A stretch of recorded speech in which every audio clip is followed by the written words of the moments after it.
Mari kita dengarkan penjelasan berikut ini.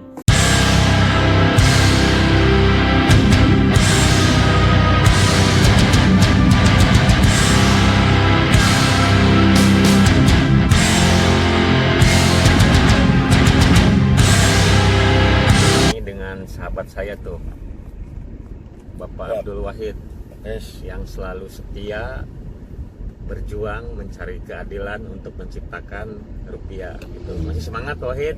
Semangat. Mantap, luar biasa Semangat. Pak Wahid. Itu di belakang ada lagi asisten. Mana Pak Haji Nawi? Nah, ini dia bodyguard saya nih. Jadi kalau ada yang mengganggu saya selaku ketua Perhimpunan Advokat Indonesia, di belakang ada bodyguardnya. Siap. Menjawab pertanyaan teman-teman gitu. Bagaimana ketika kita ingin mengurus suatu perkara tapi surat-suratnya dipegang oleh pihak lain gitu kan. Nah, jadi pertanyaannya surat apa yang dipegang? Nah, semisal apabila yang menyangkut sengketa waris gitu kan. Nah, kemudian yang dipegangnya ini surat nikah pewaris, itu kan kita gampang gitu. Bagaimana caranya? Jadi untuk mencari surat-surat yang ditahan oleh pihak yang akan kita gugat, kalau bentuknya surat nikah, semisal kita harus melacak ke kantor urusan agama di mana para pewaris itu melangsungkan pernikahan. Ini harus kita ingat-ingat tahunnya, tahun berapa, tanggal dan bulannya harus ingat kita ini. Nah, kemudian setelah kita punya data-datanya, baru kita menyusun rencana bagaimana untuk melakukan gugatan misalkan lewat pengadilan agama, di mana teman-teman ini berdomisili di wilayah pengadilan agama mana.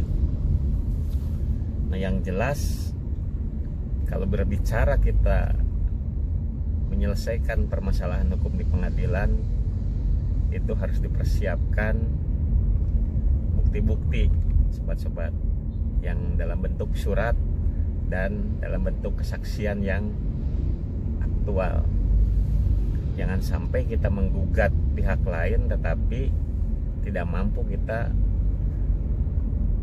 menghadirkan alat bukti. Ini kita kekalahannya akan di depan mata. Nah, jadi sengketa waris ini memang sangat pelik sekali. Itu karena yang harus disiapkan oleh kita ini ketika ingin melakukan gugatan harta benda yang menyangkut warisan, yang pertama harus disiapkan oleh kita tuh surat-suratnya itu bentuknya surat keterangan waris. Surat keterangan waris yang dibuat oleh pihak desa dan diketahui oleh camat. Nah, kemudian ada surat kematian para pewaris, ada data-data harta benda yang akan dipermasalahkan tersebut. Itu harus benar-benar disiapkan. Itu karena kalau sudah beracara di pengadilan, tentu harus jelas segala-galanya, baik surat-suratnya, subjek hukum yang akan digugatnya, juga objek hukum yang akan kita persoalkan. Nah, ini yang harus kita pahami dan perhatikan.